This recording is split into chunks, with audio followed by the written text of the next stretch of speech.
Welcome to Wannabe Clutter-Free, formerly Wannabe Minimalist, the podcast for busy families who are tired of the chaos, fed up with being overwhelmed, and ready to enjoy life again.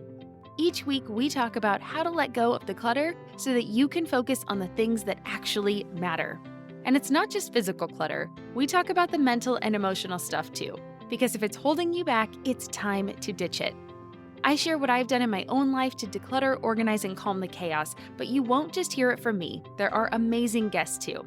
It's practical, doable, and simple for those of us that want to be clutter-free. Well, hey there, my friend. Welcome back to the show. I'm Deanna Yates, and you are listening to episode 176 of the Wannabe Clutter-Free podcast. On today's episode, I'm chatting with Stephanie Rosenfield about living in a way that allows us to thrive instead of just survive, or worse, go through life angry by finding our minimum enoughness. She and I have so many similar approaches to topics, but it's always nice to get a reminder because, as she points out, we are only human, and that means we don't always do things right the first time, or maybe even the second or the third. But we can lean into the things that work for us and our families and let go of those things that don't. She also has some really amazing concrete ideas, some of which are truly unique, that you can put into practice right away. So I hope you will leave today's conversation fired up to tap into what lights you up so that you can show up as the amazing person, partner, and parent that you are. But before we get into our conversation, I want to say thank you for joining me today. I am so grateful you are here. And if you enjoy what you hear, can you please do me a favor and share this episode with someone you think would enjoy it? You can share it via text or email if you are listening on your phone, or you can even share it on social media. It helps me get the word out about how letting go of your clutter can free you up to a world of possibilities that you never imagined possible. And I am on a mission to spread this message to as many women as I can because I think the world filled with women who believe in themselves would be an amazing place, don't you? And speaking of amazing women, let's learn more about my guest this week. Stephanie Rosenfield is a former speech pathologist turned life coach for overwhelmed moms. She helps her clients navigate the internal and external chaos that often creeps up during motherhood without losing their ish. Using firsthand experience, training as a certified life coach, and an honest, judgment-free approach, Stephanie helps moms shift their habits and mindsets to become the calm AF mom they always hoped they could be. Give this episode a listen, and when you're done, head over to wannabeclutterfree.com/176 to get the show notes for today's episode with links to Stephanie's website and her abundant free resources. Again, you can find it all at wannabeclutterfree.com/176. And now let's get to our conversation. Well, hi, Stephanie. Welcome to Wannabe Clutter-Free. How you doing today? I'm good. Thank you so much for having me. Oh, it is my pleasure. We were chatting a little bit before the show started, and I am really excited for today's conversation. I was under the weather last month. I feel like I am playing catch up. And so today we're talking about minimum enoughness. And I think this is going to be a really great topic for myself. And I know this time of year is so busy for moms. But before we hop into all of that, tell us about you. How do you help busy families? Who are you? Give us a little bit more about you. Yes, so I am Stephanie Rosenfield. I am a pediatric speech therapist turned mom coach. And for anyone out there who's wondering, what is a mom coach? Essentially, I describe myself as your non-judgmental, compassionate friend who also happens to have the tools to help you lose your cool less at your family, be more present, and enjoy parenting, enjoy motherhood. I started out as a speech therapist. So I had this extensive background in early childhood development. And I was going into families' homes, I was seeing kids in schools.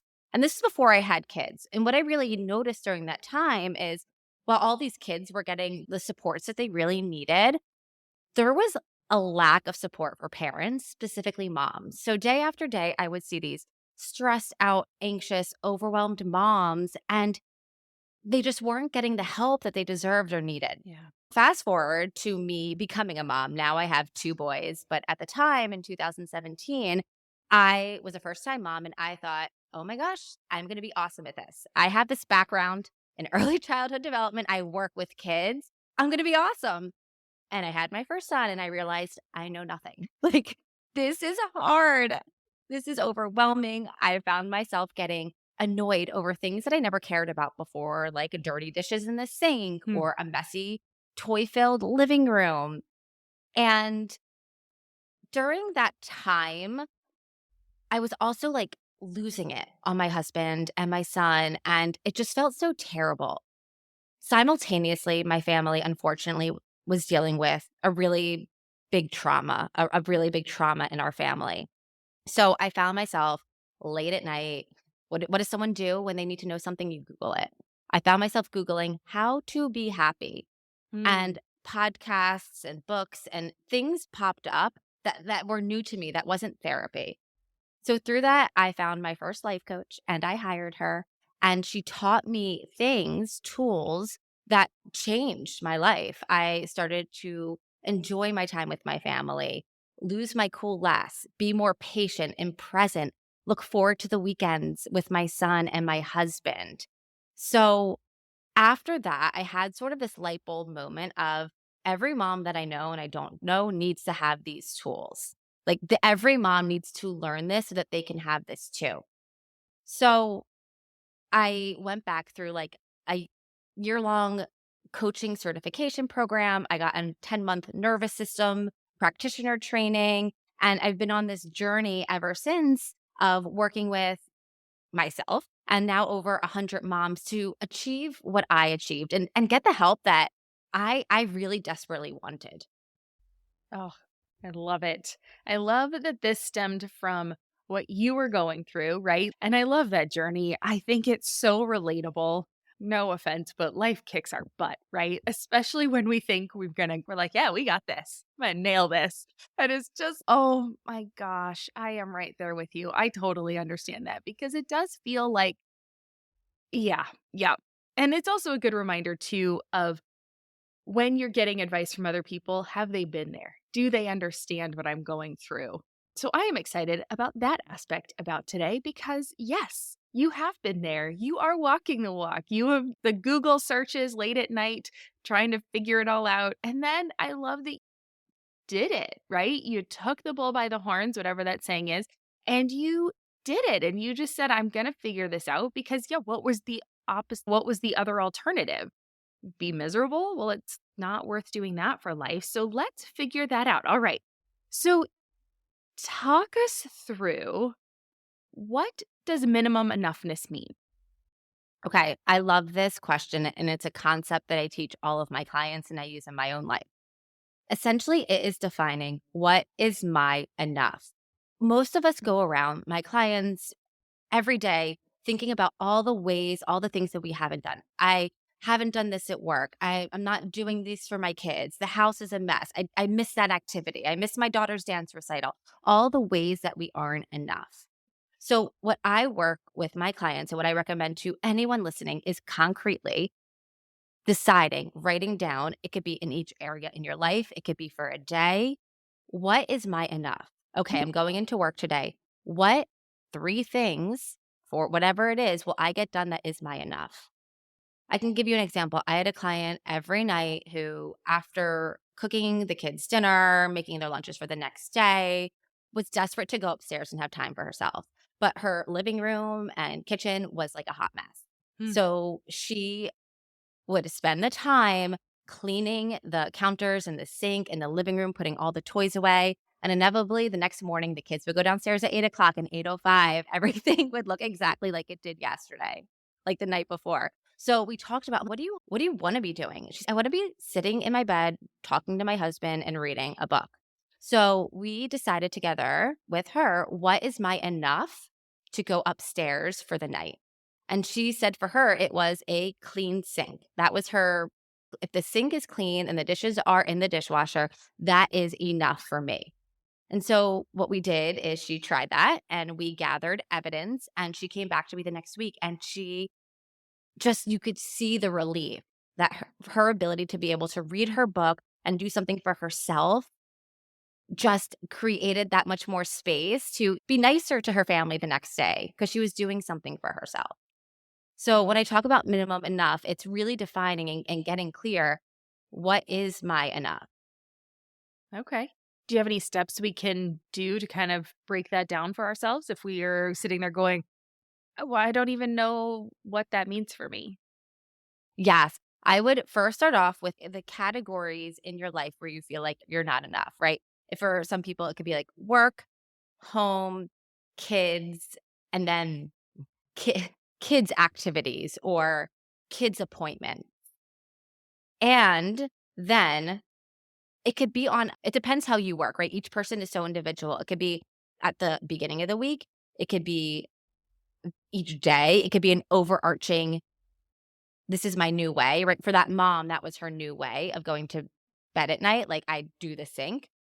And you get to decide for each one. Let's say it's the kids' activities, right? You have summer camp to sign up for, soccer, or like this, that, like you have that never ending list in your head that we all Mhm. have. I have to do this, I have to do this, I have to do this, which just increases the anxiety and the overwhelm by you concretely writing down on a day or a week basis. If I do these 3, 4 things, that is enough. I have succeeded.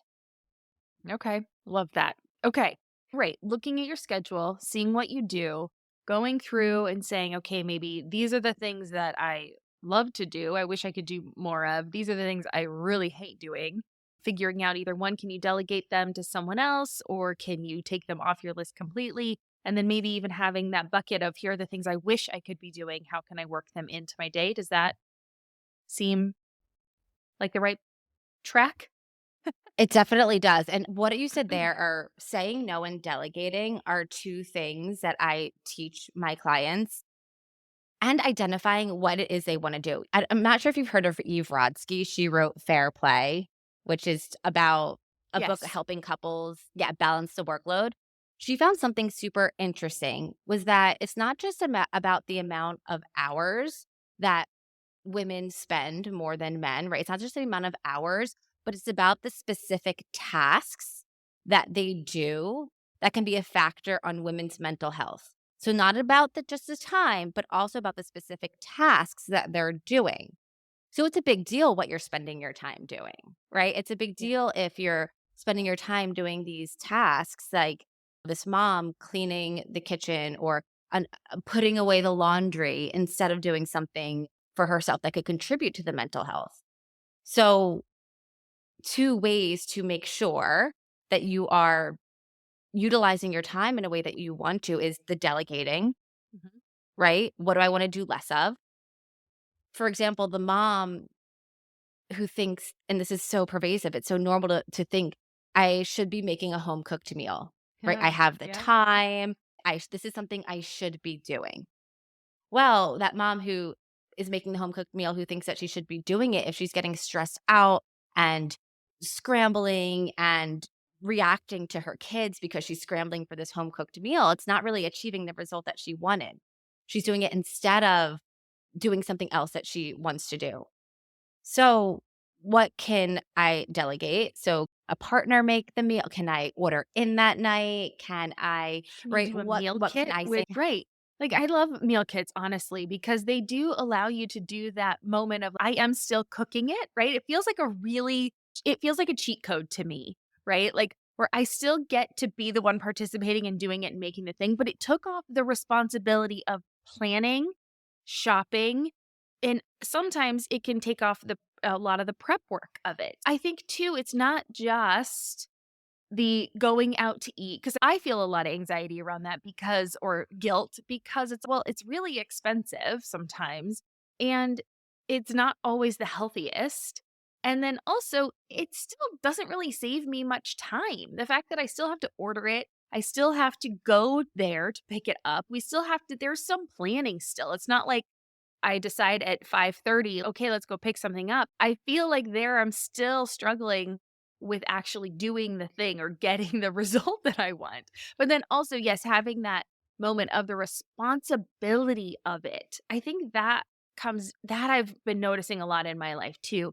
It's not just the task itself, it's the responsibility of the task, because if you're still responsible, I'm using quotes here, responsible for getting it done, I feel like you're still that mental load is still there. right? That's what I took away from that fair playbook is it's not just the task itself, it's all the extra stuff that is unseen that goes along with that task. Does Yes. yeah? Okay. Yeah, I hear that all the time, and I feel Mm. that too.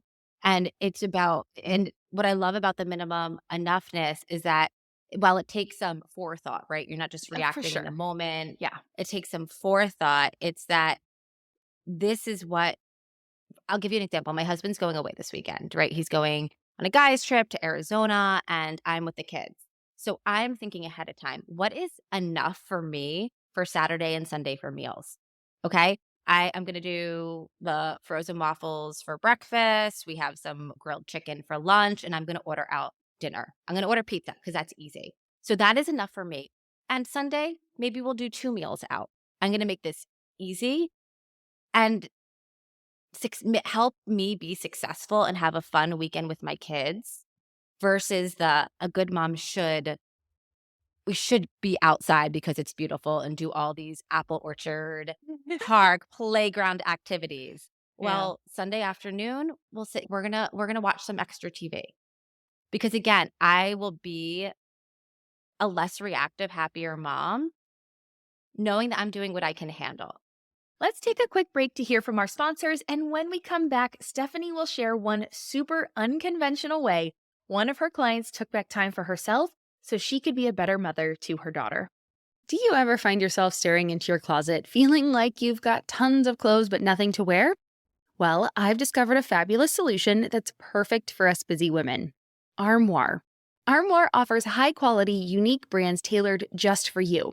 All it takes is a quick 5-minute style quiz, and voila, you get a personalized closet from which to choose. The best part, these stylish outfits are delivered straight to your door in just a couple of days. I just returned from a podcast conference, and Armoire saved the day when it came down to what to wear. I wore these super cute wide leg jeans from Paige to the day portion of the conference, and that night I wore cropped wide leg vegan leather pants and an asymmetrical striped sweater. I got compliments all night and had people mentioning my outfit the next day. Then I was able to simply send it back for something new. No clutter, no fuss, no special laundry. And it's not just about looking good, it's about feeling good too. Armoire is all about sustainable fashion, so you can stay trendy without the waste. Plus, it's women founded and led, supporting women designers and aligning perfectly with our values of empowerment and community. Right now, my listeners can give Armoire a try and get up to 50% off their first month. That's up to $125 off. Just visit armoire.style/wanna.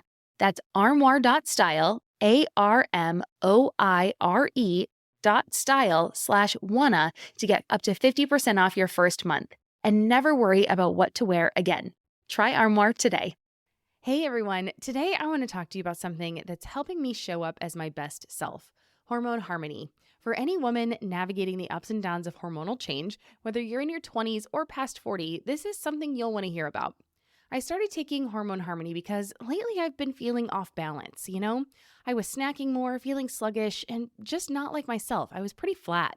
And that's when I found Hormone Harmony. It's been a game changer. It's not only for those of us that might be hitting perimenopause, but for any woman who feels like their hormones could be more in sync. Did you know a bottle of Hormone Harmony is sold every 24 seconds? Yep, it's that popular. And it's not hard to see why. This wonderful supplement is packed with adaptogens. These are science-backed herbal extracts that help your body adapt to stress and minimize those annoying hormonal fluctuations. So whether it's hot flashes, night sweats, mood swings, or just feeling perpetually tired, Hormone Harmony addresses all of these symptoms gently and effectively. And for those navigating the tricky waters of perimenopause, it is nothing short of a lifesaver. The company behind Hormone Harmony, Happy Mammoth, is all about making women's health simpler and safer. Their products are sugar-free, gluten-free, dairy-free, non-GMO, and third-party tested to ensure the highest quality. And the best part? Women are reporting they feel like themselves again. If you're ready to start feeling like yourself again, I've got great news. For a limited time, you can get 15% off your entire first order at happymammoth.com. Just use the code WANNA at checkout. That's happymammoth.com with the code WANNA, WANNA, for 15% off your first order. Don't miss out on this incredible offer. And I've had other clients. I had another client, and I loved this story. Her daughter was in daycare, and she would work until work her little butt off until 4 p.m. and stop work early just to pick her daughter up early for daycare. Because what does a good mom do? A good mom should pick her daughter up before the daycare, an hour before daycare closes to spend time with her. So she was rushing to pick her daughter up. And from the moment her daughter would get in the car, it would be stress, reaction, meltdowns. And this mom would get so frustrated because she wanted to spend more time with her, but the time was not fun. And then she would have to end up working after the daughter went to bed. So what we discussed is and what she decided is, okay, I'm going to try this. I'm going to be a detective. This doesn't have to be my new normal, but I'm going to try to do something for myself. I'm going to watch an hour of Grey's Anatomy from 4 to 5, and then I'm going to pick my daughter up for 5:15. I'm going to try it out, do something for me. And what she noticed was that the nights were so much better. She Hmm. was in such a better place with her daughter. The time, it wasn't about the time, the hours, but it was about the quality of that time, which was so much more enjoyable. So it's can seem counterintuitive as a mom. I should, a good mom does. Yeah. And what's really cool that I talk about with my clients too is being the detective. Listen, you try this once, you try it twice. It doesn't have to be your new normal.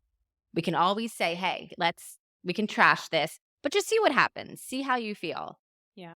I love it. I love that it was something so out of the box, right?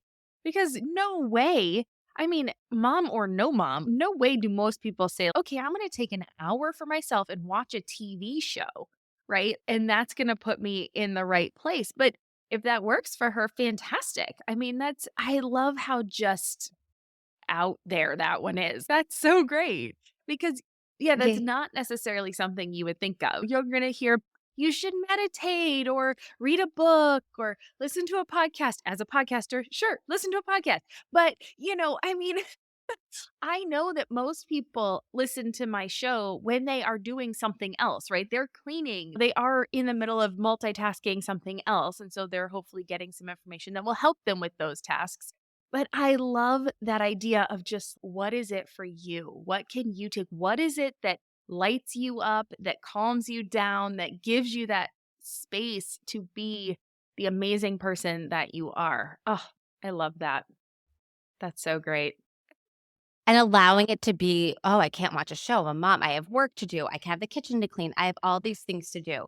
But what, right? And again, it's taking stock, being that detective. What do I notice about how I feel, my interactions with my kids, my interactions with Right. my partner after doing this thing? Right. What is the evidence? What is the outcome of it? Right. Because what was the main goal? The main goal was to spend time connecting with your daughter. It wasn't just to spend time with your daughter, it was to spend time connecting and being that mom you wanted her to look up to and be excited to be around and want to be there and everybody to enjoy that time. So good. So interesting. All right. So that whole thing was talking about responding instead of reacting to our kids. I want to jump down to that question. I know I had this one a little bit Sure. later, but Yeah. since we're kind of talking about that, how can we do more of that? How can we do more of that responding instead of reacting? Because I know sometimes, especially if your kiddos are your mini me's and they're a lot like you, hand raised over here, there can be a little bit there's can be a little tension or the way they respond to you, you're, oh, either ouch, it's an interesting one for me to have come up into my face and I'm looking in a mirror, or 2, like, why are you so mean to me? So, Okay. let's talk about Yeah. those 2. Okay. Awesome. I love this question. So there's two parts to this. First is what I call my three buckets of emotional management. Okay. So that's the first part of how to respond instead of react. And so there's two parts. And when I talk about the three buckets of emotional management, someone may be thinking, what does that even mean? Emotional management. Right. Essentially, what I mean is being in control of yourself and how you respond in a tricky situation. Let's imagine this may sound like many homes, my homes, clients' homes, it's morning time. Kids need to get out the door to school. You're busy packing the lunches. No one's listening to you to get their shoes on. They're playing with each other. They're fighting. All of a sudden, you just feel like this burning sensation and you react, right? You yell, you can threaten, like all the things. So, when I talk about emotional management, I don't mean being calm. I don't mean that. I mean being in control so that instead of going from 0 to panic, you create space to decide, all right, how do I want to respond here? So the first bucket I like to call emotional diffusion.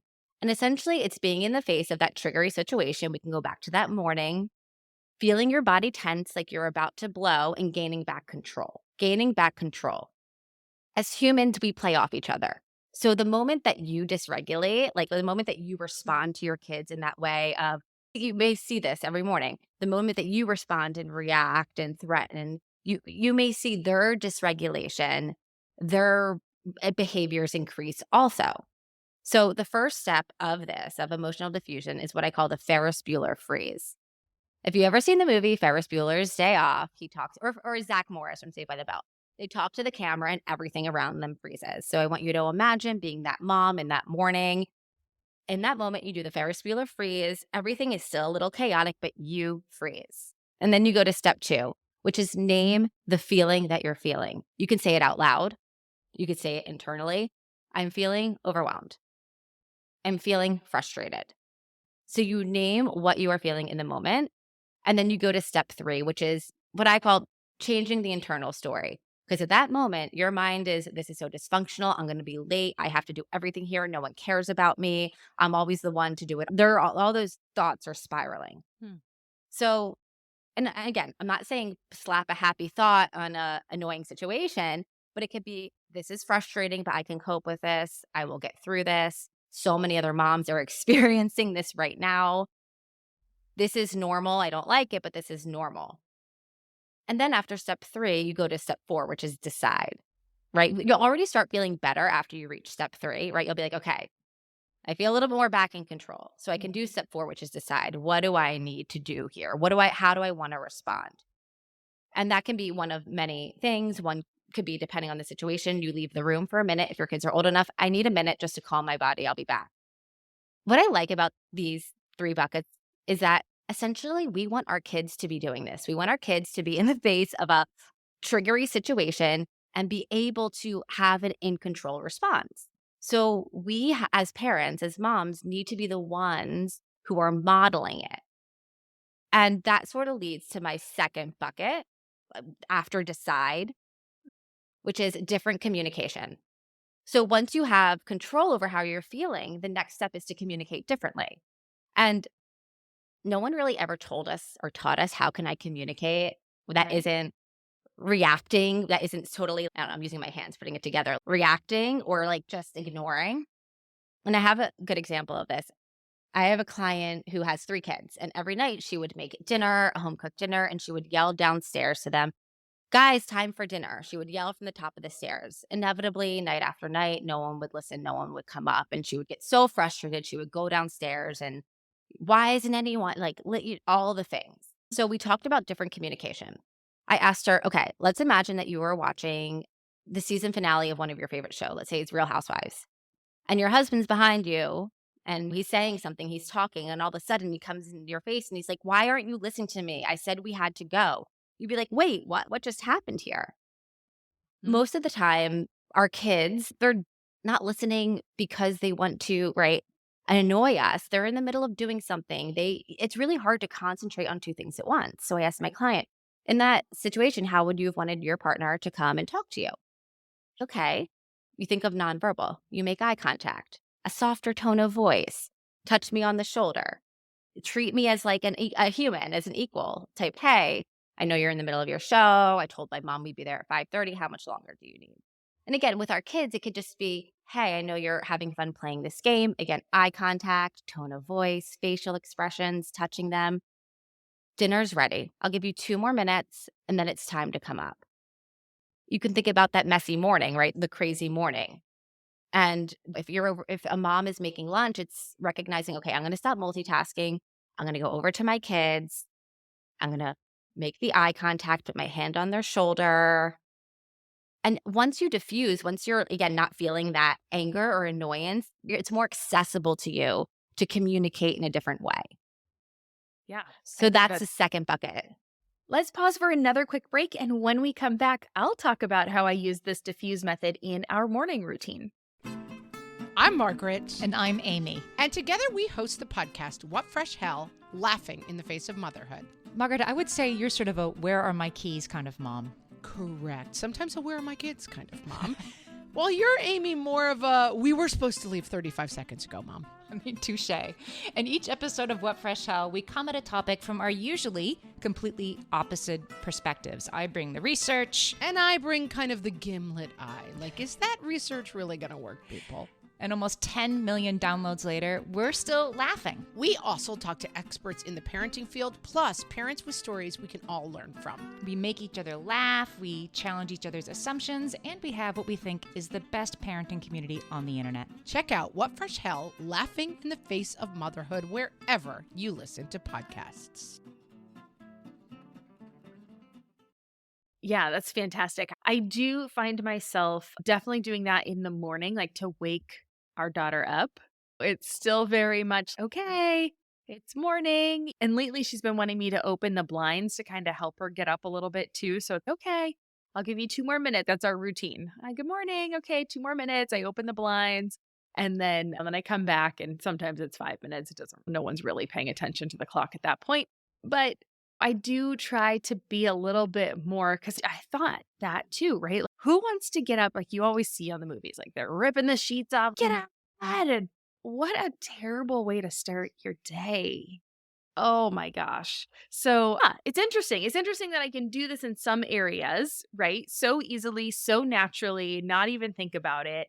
And then sometimes I find myself in other areas where I don't know, it just doesn't come as naturally. So it's just interesting. So thanks. I love that. And you're human. Yeah, You're human, thank right? you. I'm over here. I'm not like and Yeah. again, with clients, I identify what are the hardest parts of the day. Where are you seeing this pop up the most so that you can start practice it. But part of this is humanity. Sometimes I react. There's sometimes I don't do this. Yeah. It's like tipping the scales, though. It's okay. Maybe that's less often than it used to be. It's less often at the time. Of course, it still happens. Of It'd course. be everyone out there, right? Like, Yeah. of course, it still happens. Yep. So it's human, and Yes. it's to be expected. Yes, that's true. That is true. Okay, so we talked about, I love that Ferris Bueller freeze too, like the fourth wall. Hello. I love that moment because it's an easy way to say life is all happening. Just take a minute, a breath, pause, think about it for a second. So I love that. That one's super fun. And then, of course, yeah, being able to change that into her own story. I remember thinking at one point, she has her own things going on or whatever, even if it's not just your children, but like just people in general. Like, generally, if something happens and it upsets you, that person wasn't doing it to you in particular. It's just a reaction for whatever they had going on in their day, right? And yes, like you said, not just putting on the rosy picture of, oh, it's great, it's fine, everything's fine. Thinking too, what if this isn't about me, right? What if what else could be happening that they're having this reaction or they're acting this way, or right, maybe they're involved in just that story of coming down the stairs to say it's dinner time. Yeah, right. The kids could be involved in a game. They could be watching a show. They could be, whatever, reading a book, doing their homework, whatever. And they just didn't hear it because they're wrapped up in what they're doing. They're not doing it to offend you. It's not purposefully at you. It's just sometimes things just happen. We're all human and we all get caught up in our own things. Yeah, I love that idea, like changing that internal story, because yes, you're coming from your own perspective. And so like, why are you doing this to me? And it's Yeah. not to you. It's just you're the person on the other end asking them to do something different. Yeah. Yeah. Cool. And I can quickly share that third bucket that I Yeah. Yeah, and yes, I'll quickly share the third bucket, which is self-confidence. And it's not like a Vogue article on how to be confident. What I mean by self-confidence is essentially learning how to have your own back as a mom and love the decisions that you're making for your family and your kids based on who they are. And this is a world right now where everything you can go on social media, on Google, on everything to find what is the right answer. And I remember being a new mom and I would even, should I sleep train or not? And there are people with PhDs with research saying, here's a reason not to. And there are people with PhDs and all this research saying, here's the reason to. So being able to figure out what is my opinion? What do I think? I had a client who her son is in 4th grade and they were at soccer and there was a spray bottle and the kids thought the spray bottle had water in it, but actually had a chemical. And they sprayed it at another kid. The kid was fine, right? Oh. Everything was okay, but it was a scary moment, right? Everything was fine. The boy was fine. But my client saw there were 2 boys who did it. The one mom respond in a way that was that mom's way. And in that moment, she's, is that the way I should respond to my child in this moment? And she recognized, no, I know how I want to parent my child in this moment based on my values, just how we do it. So when I say self confidence, it's having your own back in your decisions and how you want to parent or knowing your kids in your family without looking, and again, without looking at the noise around you. Okay. How do you recommend we sit in that? Because that is scary sometimes. Once, yeah, yeah. So In how the do we build up that self-confidence? That's a really good question. It's taking stock of what are my values, right? As a human, I value compassion or educate, like whatever your values are, and making the decisions from there. And part of this is knowing that who you are, like you are a good mom. And I'll give you another example. I had another client who they would go on this beach vacation, and and this other mom at every beach outing would sit in the sand and play with the kids. And my client was just like, that's not my thing. But every year I feel so guilty that I'm not doing that with my kids, that I'd rather sit in the chair and read my book. So through coaching during that next vacation, she was like, I had such a win. I was able to be on that vacation, on that beach in the sand and read my book while knowing I am a good mom and I do so many things with my kids. And it's okay that they're having fun with this other mom. They're still having fun and I don't need to be a part of it. I'm still a good mom, even if that's not my jam. Yeah. Oh, that's so good. Yeah, that's really good. I can see that happening a lot. And yeah, and it's okay that not everything is your jam. Oh, we need to hear that. We need to hear that all the time. I love Right? that. That is great. Yeah, because Yes. yeah, I do. It's so easy to get caught up in those shoulds, right? You're sitting there and you're enjoying your moment, and you finally have a moment to sit and enjoy your own beach vacation. And yeah, if you don't want to be playing in the sand, it's going to cause resentment if you do go play in the sand later. Oh, that was so good. So good. Okay. So, one other thing you And talk that one, about. Oh, yeah. good. No, good. No, go. I was gonna say, and that one, it does take a muscle, it does take practice because again, I think our brains were so trained to other people's opinions matter more. This is how we were brought up, right? Yeah. How my essays are graded by teachers who have an opinion about my writing. My opinion doesn't matter as strongly as others. So it's a Mhm. shift. Of course, you think that way now because it's societal. It's how we were brought up. So it's a shift. Yeah. Okay, let's talk about those expectations. So, we tend to internalize a lot of these external expectations on ourselves. Any tips? What do you recommend for not doing that? Yeah. Okay. I love that question. And this comes down to, again, we're not even recognizing what we're picking up. You can be on Instagram or Pinterest or any of these, and all of a sudden you're like, my pantry is a hot mess because it doesn't look like this organized person. My living room needs a complete makeover. This mom is at pumpkin picking and apple picking while we're sitting in our couch. Like, I am not doing enough. Right. So it makes Mm. sense that we're internalizing it because it's so all encompassing.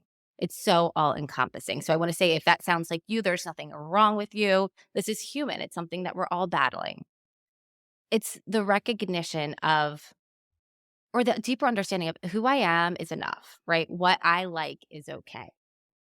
What I want to do here is okay. And I can give you the example of, you're on social media, you see this other family at this like beautiful beach vacation, right? You're like, oh, like we're sitting in our house. And that's very relatable, right? Like looking at others and I wish I should, we don't.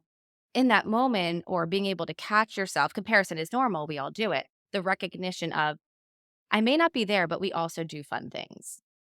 I may Mhm. not be at this specific beach vacation, but you know what? We went to the beach like 2 hours away. Mm. We also do fun things. My pantry is organized enough. It's Enough. just that, right? Like, it's okay. Yeah. And the decluttering, you probably do this with Mm. moms too. One of the things that I talk about is sometimes it's an indication of a well-loved home. My pantry is an indication that my kids are well fed, that they are happy, that we have this home that people live in, that people are experiencing love. Yeah, totally. And I would like to put it out there that my pantry does not look like the Instagram, Pinterest pantries. And I still do feel like I consider myself a wannabe minimalist. I have a lot less stuff than a lot of people. But again, sometimes those standards are too darn high. And it's okay. And you know what, though? If that's your jam and you love it, like, absolutely go for it. If that lights you up, that is wonderful. I do love having a clean house, not having a ton of stuff around. That makes it easier for my house to function. But I don't have to have all of those other things in order for me to feel good about my house. Is it nice and sometimes to have those organized systems, those organizing systems? Absolutely. But it can be something that you work toward, just like you're saving, if you're saving for that beach vacation, right? You also can say, okay, this is a work in progress.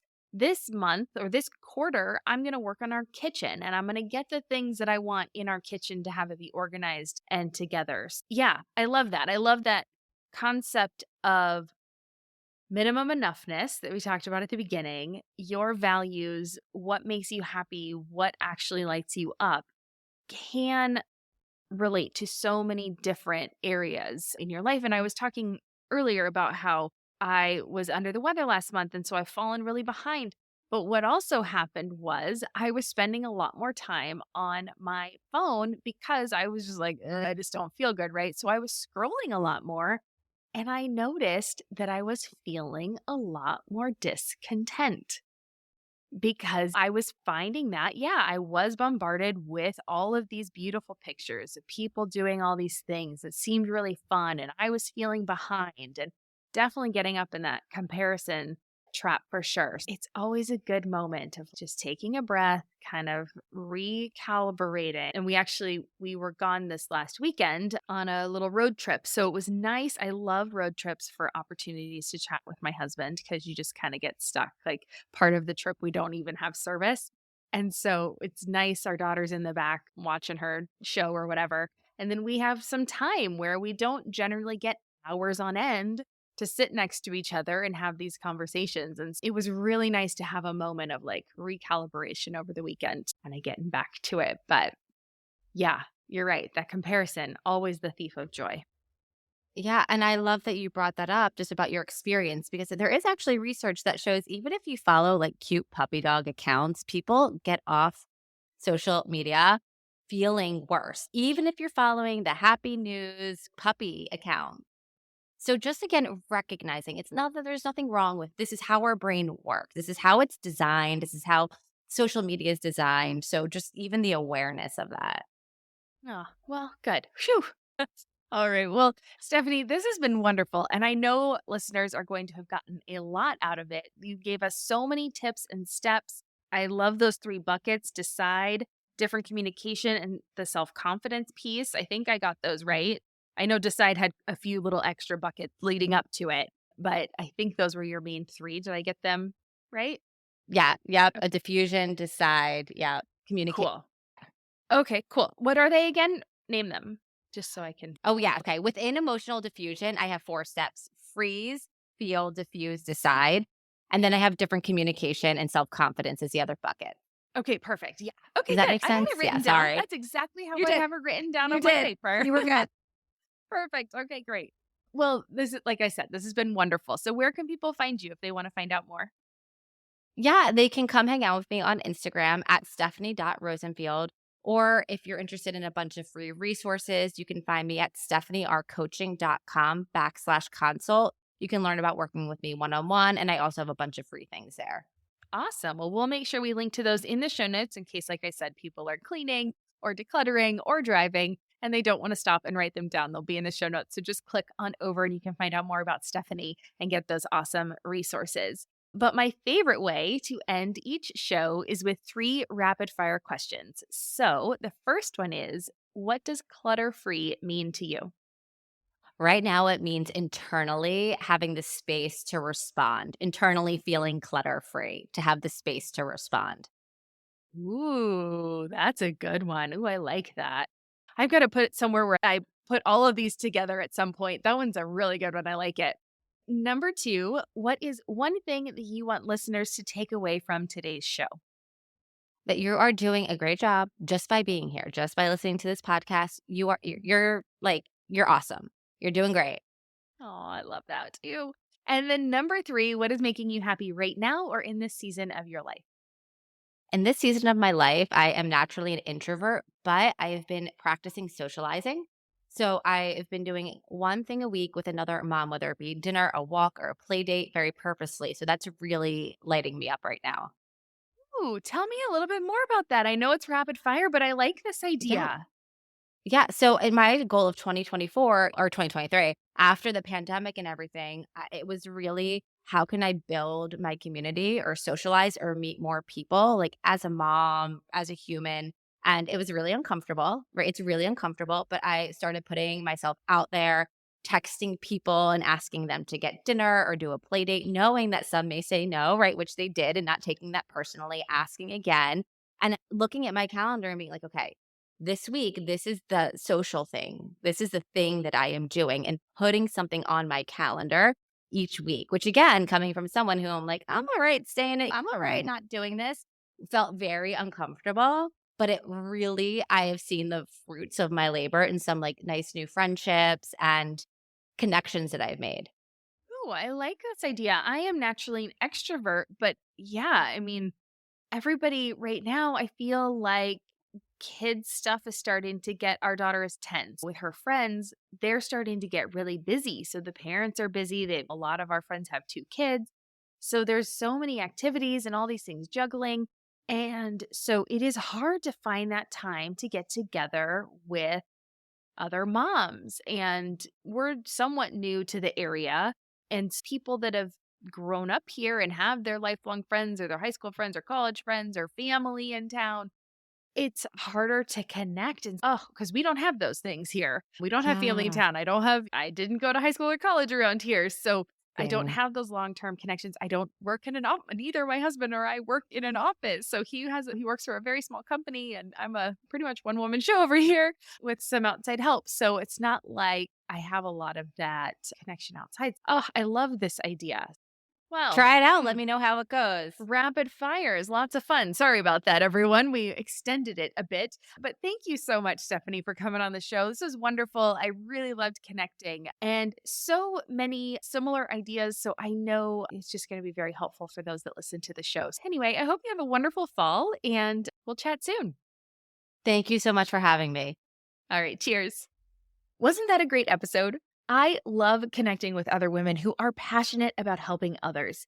And she's someone who's been there, so she knows what it's like on the other side of that frustration, anger, and overwhelm. But I would absolutely love to hear your thoughts on this episode. What is something you can do to fill up your cup? Do you have a should that you should let go of? I would love to know so that I can cheer you on your journey. Comment on this post on Instagram or send me a DM. I'm Wannabe Clutter Free on all the social channels. Or come over to Wannabe Minimalist Family Group on Facebook and share with the community. There will be a discussion thread for this episode, and we would love to chat with you in the comments. And you can also leave a review on Apple Podcasts. You can leave a comment on this episode in Spotify or a comment on YouTube. And remember, if you know someone who could use a little minimum enoughness in their life, go ahead and share this episode with them. It might just be the thing that they need today. Of course, special thanks to Stephanie for joining us on the show today and sharing her journey and giving us some amazing tips to try in our own lives. I'm going to be exploring how I can reset in the 15 to 30 minutes before our daughter gets home every day so that I am more centered, focused, and ready for that quality time. Remember, you can get more detailed show notes by heading over to wannabeclutterfree.com/176. Again, that's wannabeclutterfree.com/the 176 to find out more about Stephanie and get access to her resources. And as always, thank you for joining me today. With that, I hope you have an amazing day, and I will see you back here next week for another guest episode. I will be talking with Anya Dunham about setting up our home environments to function better for life with a baby and beyond. She's an ecologist and has some amazing tips for how you can get your home to work for you instead of against you. It's gonna be a great show, so make sure you're subscribed so you don't miss it. Until next time, take care, think clutter-free, and remember, I believe in you. I'm Deanna Yates, and you've been listening to Wannabe Clutter-Free. I'll see you next week. Cheers.